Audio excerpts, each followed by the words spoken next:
여러분, 이 사도 바울이 빌립보서를 쓰게 된 여러 이유 중 하나가 뭔지 아세요? 그것은 빌립보 교회 성도들이 에바브로디도라는 사람에게 여러분들 구제헌금을 걷어서 사도 바울을 위해서 헌금을 걷어서 여러분들 바울에게 전달해 주었고, 바울은 그것을 잘 받았다고 감사하다고 감사하는 마음의 편지가 바로 이 빌립보서라는 사실이에요. 지금 현재 사도 바울도 환경적으로 형편이 너무나 궁핍하고, 그래서 누군가의 도움을 받지 못하면 사실은 살 수 없는 우리와 비슷한 어려움 중에 있다는 사실이에요. 그런데 여러분, 사도 바울은 우리는 그런 속에서도 여러분들 현실을 바라보며 그 어떤 현재 그 상황 속에서 나의 주어진 것을 우리는 직시하고 그것을 이야기할 때 사도 바울은 이렇게 말합니다. 나의 하나님이 예수 그리스도 안에서 풍성한 가운데 넉넉하게 채워주시리라. 할렐루야. 아멘. 남의 도움을 받지 못하면 살 수 없었던 사도 바울이 왜 이런 고백을 할 수 있었을까요?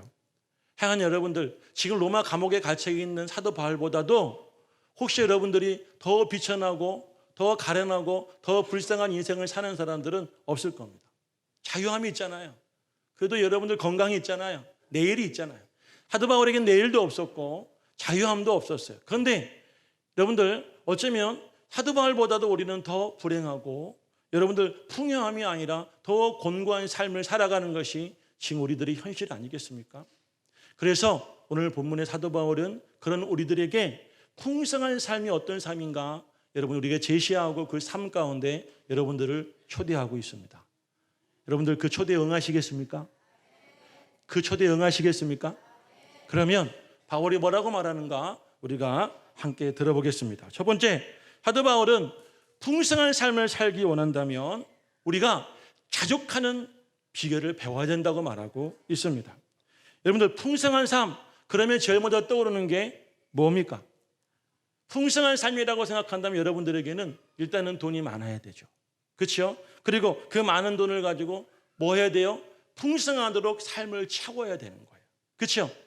그러니까 여러분들, 풍성한 삶이라는 것은 내 주위에, 여러분들 내 집에, 내 주위에 풍성하고 넉넉하게 채워져 있는 것이 풍성한 삶이에요. 차로 채워지고 집으로 채워지고 또 여러분들 음식으로 채워지고 여행으로 채워지고 또 좋은 의복으로 채워지고 또 여러분들 좋은 환경으로 채워지고. 근데 그렇게 채워지기 위해서는 뭐가 있어야 돼요? 돈이 있어야 되는 거죠. 물질이 있어야 되는 거예요. 풍성한 삶은 나에게 물질이 있고 그 풍성한 물질이 내 주위에 풍성히 채워지는 것이라고 우리가 말을 하고 있습니다. 여러분들, 소유가 많으면 정말 풍성해질까요? 인류 역사 중에서 가장 부자로 살았던 인물이 있습니다. 지금도 그 사람보다 더 부자는 없습니다. 현재 여러분들 전 세계의 최고의 부자가 록펠러라고 합니다. 이 록펠러가 가지고 있는 재산보다 당시에 지금의 재산 가치로 환원해 보았을 때 3배나 더 많은 돈을 보유했던 사람이 누구냐면 바로 록펠러입니다. 빌 게이츠가, 지금은 빌 게이츠가 최고 부자인데 세계 최고의 부자는 록펠러입니다. 이 록펠러에게 한 번은 기자가 찾아가서 이렇게 물었다고 그럽니다. 당신은 현재 가지고 있는 것에 만족하십니까? 그랬더니 록펠러가 아니요라고 대답했어요. 그러면 기자가 이렇게 말했습니다. 얼마를 더 소유해야지 만족할 수 있겠습니까? 라고 말할 때 록펠러는 이렇게 대답했다고 그럽니다. 조금만 더, a little more. 여러분들 조금만 더 있으면 더 만족한다고 그렇게 대답을 했다는 거예요. 여러분, 소유가 많다고 풍성해지는 것은 아닙니다. 우리가 그렇게 꿈꾸는 부자가 된다고 해서 풍성해지는 것도 아닙니다. 오히려 소유가 많아지면 많아질수록 여러분들 더 소유하고자 하는 목마름만, 그 갈급함으로 우리는 더욱더 여러분들 살아갈 수밖에 없을 것입니다. 그렇다면 오늘 사도 바울이 여러분에게 무슨 말을 하고자 하는 것일까요? 풍성한 삶의 전제 조건은 부자가 되었을 때, 여러분들 우리가 소유했을 때가 아니라 풍성한 삶은 자족할 때 온다고 우리에게 확신 있게 말하고 있습니다. 하지만 문제는 돈과 소유가 여러분들 세상의 풍요로 자리 잡고 그것이 여러분들 세상의 구조 속에서 지배하고 또 그 지배 속에 살아가는 여러분들 그 삶에 매우 익숙해져 있는 우리에게 도저히 이해하지 못하는 것이 무엇이냐? 자족이라는 거죠. 만족이라는 것입니다. 그래서 우리는 현재 생활에, 지금의 환경에 만족하지 못하고 조금만 더 하고 살아가고 있는 것입니다. 그런데 누구보다 더 궁핍했고 언제 죽을지 몰랐던 사도 바울은 우리에게 11절 말씀을 통해서 이렇게 말하고 있습니다. 다 같이 한번 읽어볼까요? 11절입니다. 시작. 내가 궁핍함으로 말하는 것이 아니니라. 어떤 형편이든지 나는 자족하기를 배웠노라. 지금 여러분 사도 바울은 궁핍한 중에 있지만 그는 지금 뭐라고 고백하고 있습니까? 나는 어떤 형편이든지 자족하는 법을 배웠다라고 이야기하고 있습니다. 자족한다는 말이 무슨 말일까요? 현재 이 생활에, 현재 나의 정말 이 제한적인 환경에 그냥 포기하고 체념하거나 아니면 그런 삶을 받아들이는 것일까요? 자족은 포기하고 체념하며 내게 주어진 그 인생을 그대로 받아들이는 것이 아닙니다. 자족이란 말의 원어의 뜻을 보니까 이런 뜻이 있습니다. 자기 스스로 충분히 만족하는 이라는 뜻입니다. 자기 스스로 충분히 만족하는. 조금 더 쉽게 말하면 자족이란 말은 무슨 말이냐면 그냥 체념하며 받아들이는 것이 아니라 어떠한 환경이든지 그런 것들에 의해서 내 마음과 내 삶이 지배당하지 않는 것이라는 거예요. 할렐루야. 환경에 지배당하지 않는 거예요. 돈에 지배당하지 않는 거예요. 소유에 지배당하지 않고 어떤 환경에서든지 내 자신의 삶을 살아가는 것이 바로 자족입니다. 가난하다고 해서 좌절하거나 그 가난을 인정하거나 여러분들 그 가난 속에서 내 삶을 포기하는 것도 아닙니다. 또한 여러분들 부하다고 해서 사람들 앞에 교만하거나 록펠러처럼 조금만 더의 삶을 살거나 하나님 앞에 여러분들 성공했다는 영적 교만감을 가지고 하나님을 멀어지는 것이 여러분들 자족이 아니라 늘 지금 이 자리, 여러분 자신을 지키는 것이 바로 자족이라는 사실입니다. 이 자족이라는 것 속에는요, 여러분들 우리와 예수 그리스도 안의 이 관계 속에서의 절대적인 신앙의 고백이 담겨져 있는 것입니다. 여러분 24K 순금은요, 거기에 보면 99.99%라고 써져 있죠. 왜 99.99%라고 써져 있냐면 그 안에는요, 전혀라고는 할 수 없지만 그래도 거의 완벽하게 모든 불순물을 제거한 순금만을 가지고 여러분들 원하는 것을 만들었다고 해서 99.9%라고 써져 있습니다. 약 1000도가 넘는 온도의 이 용왕 속에서, 그 용왕불 속에서 이 금이 들어갈 때 금 속에 있는 수많은 여러분들 이 요소들이, 수많은 것들이 그 불 속에 타지고 나중에 금만 남았을 때 그것은 가치 있는 99.9%의 순금이 되어지는 거죠. 사도 바울은 여러분들 자족하기를 배웠습니다. 그런데 여러분들 사도 바울이 자족하기를 배울 때 어떤 환경 속에서 배웠느냐면 이렇게 말하고 있습니다. 여러분들 12절 말씀을 한번 읽어볼까요? 12절 다 같이 시작. 나는 비천에 처할 줄도 알고 풍부에 처할 줄도 알아. 모든 일 곧 배고픔과 배부름과 풍부와 궁핍에도 처할 줄 아는 일치의 비결을 배웠노라. 아멘. 사도 바울이 어떻게 해서 자족할 수 있었느냐면 그가 궁핍할 때, 그가 비천할 때, 그가 배고플 때 뿐만 아니라 그에게 풍부함과 그의 배부름과 그에게 여러분들 이 풍성한 삶 속에서도 그는 여러분들 자족할 수 있는 그 비결을 배웠다고 말을 하고 있는 거예요. 믿으시길 주의 이름으로 축복합니다. 그러니까 사도 바울은 그 환경 속에 누구를 만난 거예요? 예수를 만난 거예요. 내가 여러분이 힘들 때도 예수를 찾고 그 예수를 만났고 내가 또 잘 될 때도 예수를 만나다 보니까 그의 인생에 여러분들 물질이 소유가 그를 풍성하게 함이 아니라 그의 인생에 늘 예수가 함께함으로 예수님 안에서 풍성한 그런 삶을 살 수가 있었어요. 그러니까 그는 절대적으로 단호하게 고백할 수 있었던 거예요. 나는 내게 능력 주시는 예수님 안에서 풍성하다. 아멘. 그런데 우리는 어떻게 살아요? 절대적, 상대적인 여러분들 그런 환경 속에 살아가고 있지 않습니까? 지금 나에게 주어진 것이 분명히 있는데도 우리는 뭘 보니까 나를 보고 하나님 보는 것이 아니라 나를 보고 주위에 있는 누군가를 바라봅니다. 친구를 봅니다. 옆집을 봅니다. 그리고 여러분들 동료를 봅니다. 내가 만나는 사람들을 봅니다. 공부도 마찬가지예요. 여러분들 내 실력에, 내가 공부한 것에, 내 점수에 여러분들 자족하는 것이 아니라 여러분 우리는 늘 왜 우울하고 왜 괴롭고 슬픕니까? 내 옆에 있는 친구를 보니까, 그 친구의 성적을 보니까 우리는 슬픈 거예요. 우리는 괴로운 거예요. 절대적인 것이 아니라 상대적이다 보니까 우리는 남들보다 조금 가난한 것 같으니까 우울합니다. 남들보다 조금 더 잘 사는 것 같으니까 교만이 하늘 끝까지 올라갑니다. 그래서 점점 하나님과 좀 더 멀어지게 됩니다. 부족할 때는 더 많은 것을 찾으려고, 그리고 많을 때는 더 많아지기 위해서 조금 더 little more 그러면서 우리 인생을 허비하며 살아가고 있습니다. 오늘 사도 바울은 분명히 말합니다. 우리에게 자족하게 하는 것, 우리 스스로를 자족하게 하는 것은 여러분 우리 자신이 아닙니다. 우리의 경험도 아닙니다. 우리의 지식이 아닙니다. 그것은 하나님 아버지십니다. 예수님 안에 있다고 바울은 말하고 있습니다. 19절, 나의 하나님이 그리스도 안에서 영광 가운데에, 여러분 우리가 풍성함을 누리기 위해서는요, 나의 하나님이 예수님 안에서 우리에게 영광 가운데 임할 때에 우리는 풍성함을, 우리는 자족함을 경험할 수가 있다라고 말하고 있는 것이에요. 할렐루야. 여러분들, 그러므로 여러분들 자족할 수 있기를 간절히 축복합니다. 우리 모두가 다 자족하는 삶을 살 수가 있을 줄로 믿으시기를 주의 이름으로 간절히 축복해요. 오늘부터 우울하지 않아요. 오늘부터 슬프지 않아요. 오늘부터 괴롭고 공부하지 않아요. 이제까지는 여러분들 나와 하나님과의 관계에서 내가 주를 보고 그 하나님이 예수 그리스도의 영광 가운데 주시는 그 풍성함을 경험하지 못했지만, 이제부터 우리는 예수를 찾고 하나님의 그 영광스러운 은혜가 임하게 되어지면요, 모두가 다 자족하며 살 수 있게 될 줄로 믿습니다. 사도 바울은 지금 로마 감옥에서 사형수가 되었습니다.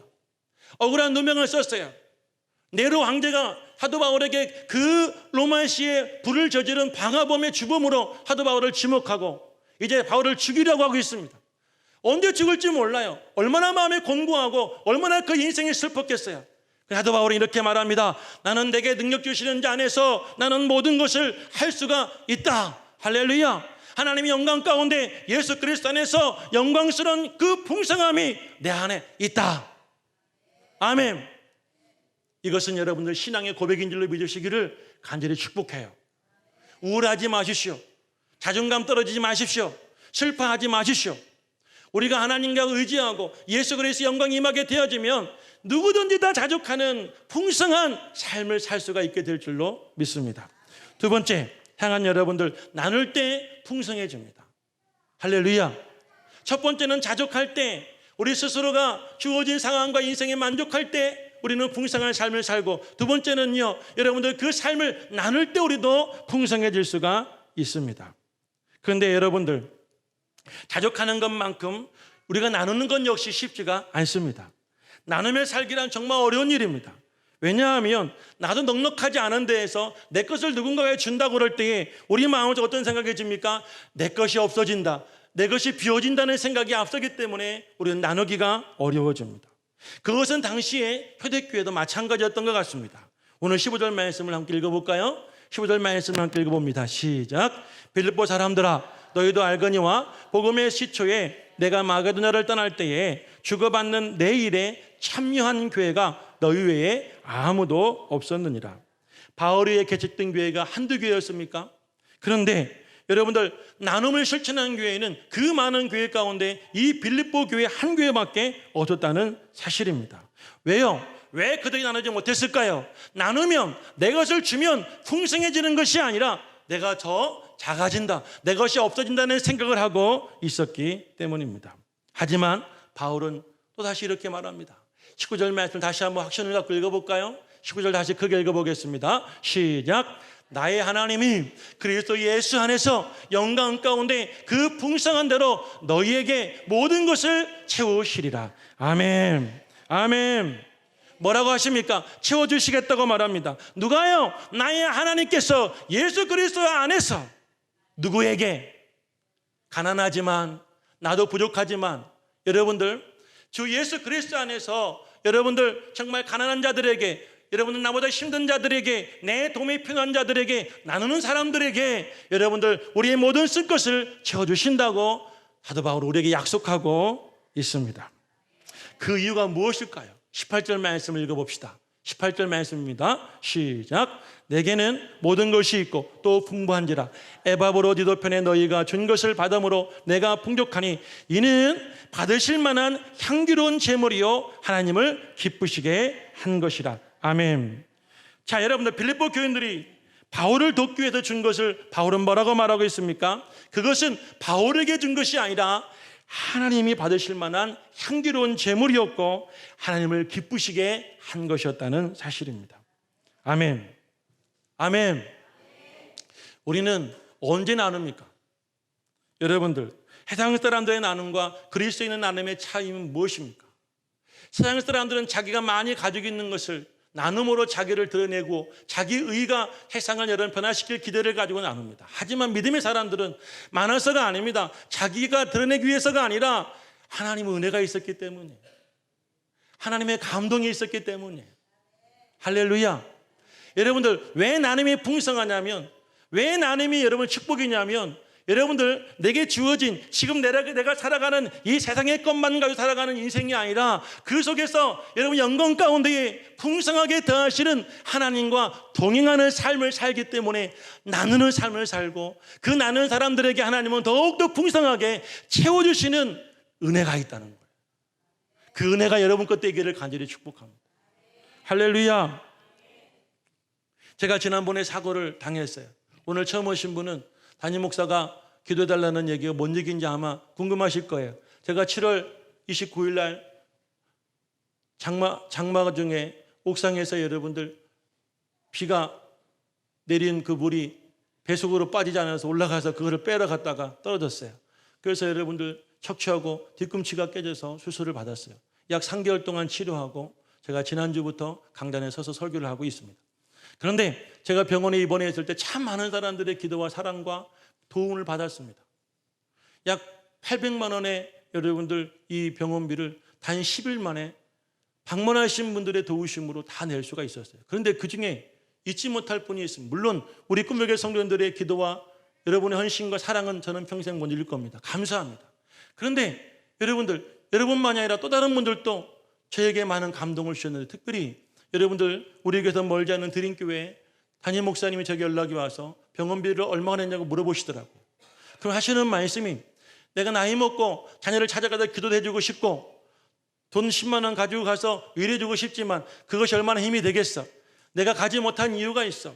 내가 자녀에게 어떻게 도움이 될까 기도하다가 어느 날 주일 오후 예배 때 제 이야기를 성도들에게 나눴다는 거예요. 옆에 있는 꿈의 교회 목사가, 여러분들 멀지 않은 교회 이야기하고 목사 이야기하는 건 쉽지 않아요. 왜냐하면 성도들에게 그게 홍보하는 꼴이 되잖아요.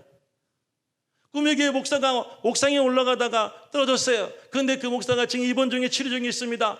우리가 그 사람을 도왔으면 좋겠다고 이 목사님 설교 중에 이야기했대요. 그날 헌금이 70만 원 나왔다고 그럽니다. 그리고 여러분 30만 원을 재정에 더 더해서 100만 원을 저에게 보내주셨어요. 치료비에 사용하라고요. 근데 여러분들 사랑이 거기서 끝나지 않았습니다. 그러나 이렇게 설교를 했던 그 성도들 가운데 한 집사님이 하나님께서 그의 마음에 감동을 주셨습니다. 그래서 그분이 우리 아내에게 개인적 연락을 해서 우리 아내를 만났습니다. 그리고 그분이 150만 원의 돈을 전해주면서 여러분들 저의 치료비에 사용하라고 말했다는 거예요. 얼굴도 모릅니다. 제가 그분은 한 번도 만나지 못한 분이에요. 그런데 목사님 설교를 듣다가 하나님의 감동과 은혜를 주셔서 자기가 가지고 있는 자기가 여러분 모은 돈을 가지고 여러분들 목사에게 주겠다는 거예요. 그분은 참고로 백화점에서 점원으로 일하시는 분이에요. 맞벌이 하시는 분이에요. 우리 아내가 사용하자 그렇게 말했답니다. 사모님, 이 돈은 제 돈이 아니에요. 하나님께서 목사님 치료라고 주신 돈이니 거부하지 마시고 사용하세요라고 말했다는 거예요. 제가 2주 전에 그 교회를 갔습니다. 저를 위해서 헌금하고 기도한 성도들 제가 가니까 쩔뚝거리고 가니까 얼마나 반갑고 얼마나 여러분들 감격하는지 저를 붙잡고 다들 좋아하시는데, 한 분이 저 멀리서 오지도 못하고 뭔가 반가워하시는데, 눈빛으로는 반가워하시는데 오지 못하면 안 나시는 분이 계셨어요. 그런데 집에 와서 그 얘기했더니 저희 아내랑 이야기하는 중에 그분이라는 사실을 제가 알게 되었어요. 저는 그분하고 개인적 관계가 없습니다. 아는 분이 아니에요. 하지만 하나님께서 여러분들 한 번도 설교 들어보지 못하고 한 번도 인간관계를 맺어보지 못한 역교회 담임 목사가 치료받고 고통받고 있다는 소식을 들었을 때 감동을 받았다는 거예요. 나도 힘들고 나도 맞벌이하고 나도 어렵지만 하나님께서 여러분들 그분을 쓰라고 든 돈 아끼지 않고 주었을 때, 여러분들 오늘 19절 말씀처럼 나의 하나님이, 엄목사의 하나님이 그리스도 예수 안에서 영광 가운데에 그 집사님에게 풍성한 대로 채워주시는 역사가 저는 분명히 일어날 것이라고, 일어났다고 확신합니다. 할렐루야. 나눔은 분명히 그 속에 자족하게 하신 하나님의 사랑과 은혜에 대한 감동이 있기 때문입니다. 그러게 나눔은 어떤 사람에게만 준 것이 아닙니다. 그것은 믿음으로 하나님께 드린 것과 같은 것입니다. 그래서 그것이 하나님을 기쁘시게 한 것이고, 그 기뻐하신 하나님의 영광 가운데서 그분이 준 사람은 줄 수가 없지만 그분이 믿음으로 되어지는 하나님께서 영광 가운데 그분에게 풍성하게 채워주실 것입니다. 할렐루야. 여러분들, 있다고 없다고 교만하고 낙심하지 마십시오. 있어도 없어도 우리는 더욱더 풍성하게 살 수 있는 비결이 있습니다. 그 비결이 무엇입니까? 하나님의 영광 가운데, 예수 그리스도의 은혜 가운데, 할렐루야, 사랑한다면 자족할 수가 있습니다. 나눌 수가 있는 줄로 믿습니다. 마지막입니다. 자족과 나눔을 실천하게 하시는 여러분들, 그 풍성하신 주님 안에 거하실 수 있기를 간절히 소망합니다. 풍성한 삶의 기쁨, 그것은 한마디로 자족과 나눔의 기쁨이라고 바울은 말하고 있습니다. 하지만 여전히 우리는 자족하지도 나누지도 못한 채 오늘을 살아가고 있습니다. 사실 자족과 나눔은 동전의 양면과도 같습니다. 자족하지 않으면 나눌 수가 없지만 자족하면 나눌 수가 있는 거예요. 예를 들어서 여러분에게 지금 1억이 주어졌습니다. 우와, 1억이 하는 분들은요, 누군가가 어려움을 처했을 때 그중에 5천만 원을 떼어 줄 수가 있습니다. 그런데 똑같은 1억이 주어졌지만 아직 1억이야 하는 분들은요, 누군가 어려워할 때 단돈 1,000원도 구석에서 줄 수가 없는 거예요. 그렇지 않습니까? 자족하지 못하면 나눌 수 없는 것입니다. 다시 말해, 자족함이 없으면 그 자족에 통해서 하나님께 주시는 그 나눔의 그 풍성한 영광스러운 삶을 경험할 수가 없습니다. 그러면 사도 바울은 어떻게 하면 자족하는 그 풍성한 삶을 살 수가 있다고 고백하고 있습니까? 13절 말씀 다시 한번 읽어보겠습니다. 13절 다 같이 크게 시작. 내게 능력 주시는 자 안에서 내가 모든 것을 할 수 있느니라. 아멘. 내게 능력 주신 자 안에서 내가 자족할 수도 있고요, 내게 능력 주신 자 안에서 내가 나눌 수도 있고요. 할렐루야. 사도 바울이 지금 어디에 있기 때문이에요? 내게 능력 주시는 나의 하나님 아버지, 그리고 예수 그리스도 안에 있기 때문에 나는 지금의 삶에, 나는 지금의 환경에, 나는 지금의 이 여러분은 내 가정에, 내 인생에 감사하고 살고 있는 거예요. 오늘 제가 여러분들 요즘에 제 자신의 모습 보면 철량할 때가 있어요. 제가 수술하면서 오른쪽 이 가슴 밑에 상처가 생겼어요. 이게 여러분들 되어서 생긴 것인지 욕창인지 모르겠어요. 지금까지 치료해도 아직 다 낫지 않아요. 그래서 여러분들 그것을 이제 씻고 나서 그것을 치료하고 약을 먹고, 또 여러분들 약을 먹는 이유가 통증 때문에 제가 지금도 약을 먹습니다. 허리 때문에, 다리 때문에.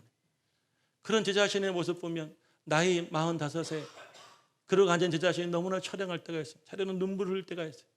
제 방에 홀로 문 걸어 잠고 혹시라도 내 자식이나 내 아내가 볼까 무서워서 혼자 눈물 흘릴 때가 있어요. 뛰고 싶은데, 일하고 싶은데 그러지 못한 제 자신이 너무나 처량할 때가 있어요. 그런데 그때마다 주님을 의지합니다. 오늘 전사님 기도처럼 오늘 우리 길곤사님 저한테 그러시더라. 목사님, 3개월 만에 나은 거는 특별한 거죠. 대단한 거죠. 빨리 나으신 거죠. 그래요.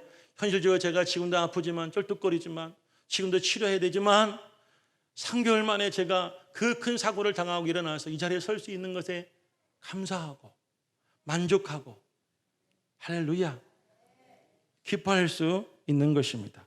왜요? 내게 능력 주시는 자 안에 있을 때. 아멘. 할렐루야. 그러면 이 말씀의 뜻은 무엇일까요? 사도 바울이 왜 능력 주신 자는 모든 걸 할 수 있다고 말할 수 있었을까요? 11절과 12절 말씀을 읽어보겠습니다. 내게 궁핍함으로 말하는 것이 아니라 어떤 형편이냐 나는 자족하기를 배웠노니 나는 비천에 처할 줄도 알고 풍분에 처할 줄도 알아. 모든 일 곧 배부름과 배고픔과 풍부한 궁핍에도 처할 줄 아는 일체의 비결을 배웠노라. 아멘. 무슨 비결이요? 자족하는 비결을 배웠어요. 어떤 형편에 처할 줄 아는 비결을 배웠습니다. 어떤 상황에서도 그 상황이 자기의 마음을 지배하지 않고 오히려 여러분들 남을 도울 수 있는 그런 삶의 비결을 배웠어요. 어디에서요? 누구에게서요? 내게 능력 주시는 자 안에서. 아멘. 내가 공부할 때마다 그분을 찾아왔어요.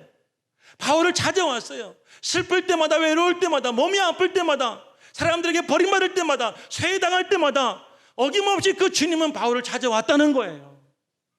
그리고 뿐만 아니라 바울이 여러분을 풍부할 때도, 바울이 여러분 배부를 때에도, 바울이 여러분 넉넉할 때에도 어김없이 그분은 바울을 찾아왔어요. 그래서 여러분 바울의 능력이 어디에서 왔습니까? 능력 주시는 하나님 예수 그리스도 안에서 그의 능력이 왔다고 바울은 말하겠잖아요. 할렐루야.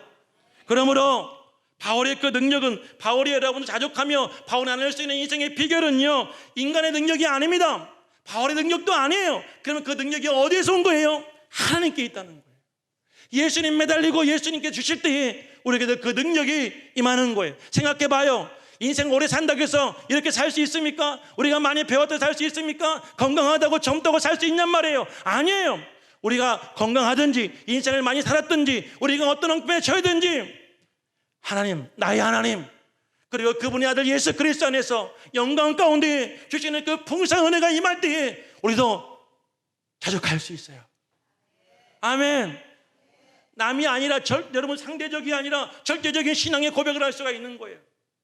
불순물이 다 빠지고 나와 주님만 남는 거예요. 그러니까 우리는 자족할 수 있는 거예요. 할렐루야. 록펠러 이야기만 하고 오늘 설교 마칠게요.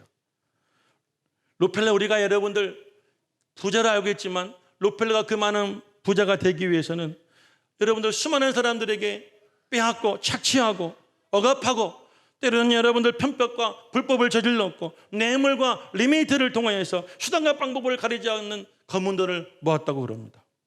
그래서 여러분들 늘 그는 잘 때마다 여러분들 자기의 머리맡에 권총을 두고 잘 정도로 그는 수많은 사람들의 공공의 적이 되었습니다.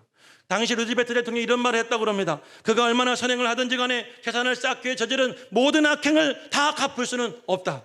하나님은 재앙을 통하여서 그에게 경고하셨습니다. 53세가 됐던 이 록펠러에게 백양무효인 여러분들 병이 들었습니다. 하루에 비스킷 하나, 우유 한 잔만, 그 대단한 여러분들 부자가 고작 하루에 먹을 수 있는 음식이요, 비스킷 한 조각과 우유 한 모금밖에 없었다는 거예요. 뿐만 아닙니다. 탈모증이 와서 머리 안에 있는 모든 여러분들 머리카락이 다 빠졌습니다. 불면증이 왔습니다. 소화불량에 시달렸습니다. 살이 해골처럼 다 말라버렸다고 여러분들 전하고 있습니다. 당시에 뉴욕의 한 신문 기자는요, 여러분들 록펠러의 부고 기사를 이미 써놓고 그가 죽기만을 기다리고 있었습니다. 그때 그는 어머니의 신앙이 그를 살렸습니다.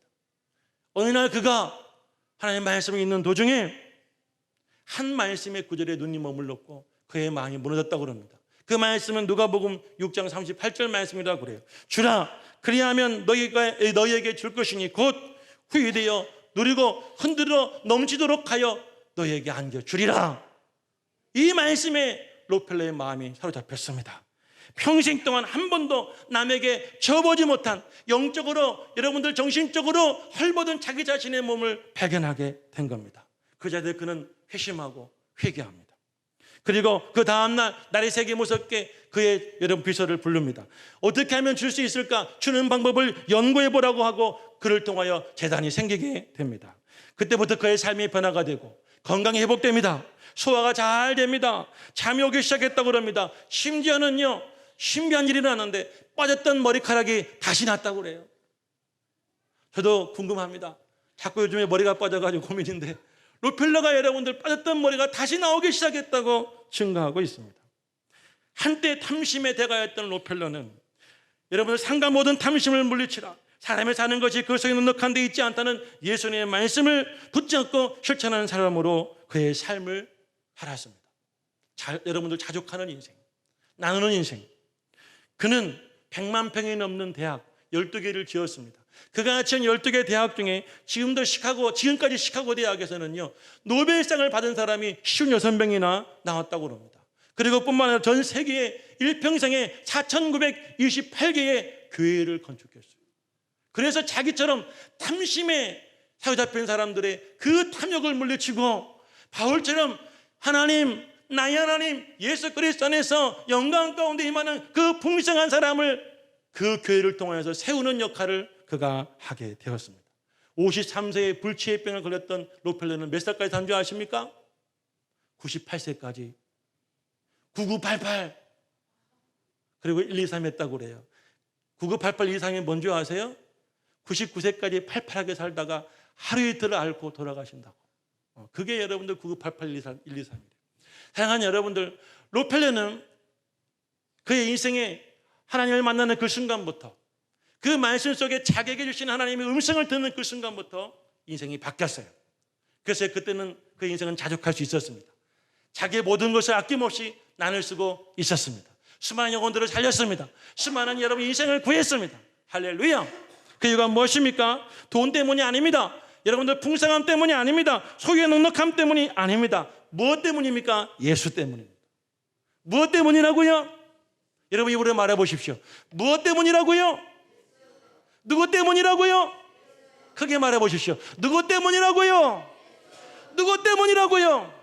그가 예수를 만나고 나서, 사도 바울이 내게 능력 주시는 예수 그리스도 나의 하나님을 만나고 나서부터 그의 인생은 자족이 시작되었고, 그의 인생은 그 속에 나눌 수 있는 삶이 되었고, 비록 그는 구걸하며 남의 주는 걸 살았지만 예수의 영광 가운데 풍성하게 채워주는 그 능력을 가지고 그들에게 복을 빌어주는 복된 삶을 산 줄로 믿습니다. 여러분들, 오늘 우리 모두가 다 바울에게 풍성한 삶으로 초대받았습니다. 풍성한 사식을 축복합니다. 오늘부터 여러분 인생이 풍성해지기를 예수 그리스도로 간절히 축복합니다. 돈 때문에 풍성하지 않다고 그랬죠. 소유 넉넉함 때문이 아니라고 그랬죠. 오직 예수 안에 있을 때에, 오직 나의 하나님 안에 거할 때에 여러분 모두가 다 풍성해집니다. 할렐루야. 여러분도 사도 바울처럼 이 풍성을 믿음으로 고백하며 살기를 예수님 이름으로 간절히 축복합니다. 축복합니다. 아멘. 목마른 나의 영혼 주를 부르니 나의 맘 만져 주소서. 주님만을 원합니다. 더 원합니다. 나의 맘 만져 주소서. 다시 한번 목마른 나의 영혼, 목마른 나의 영혼 이 시간도 간절히 주를 부르니 나의 맘 만져 주소서. 주님만을 원합니다. 더 원합니다. 나의 맘 만져 주소서.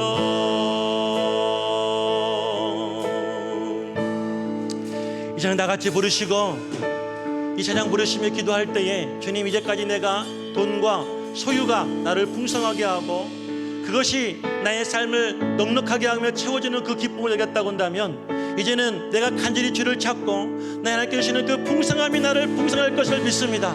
그렇게 고백하며 뿐만 아니라 풍성하신 예수님 안에 살아가는 여러분 되기를 소망합니다. 아멘.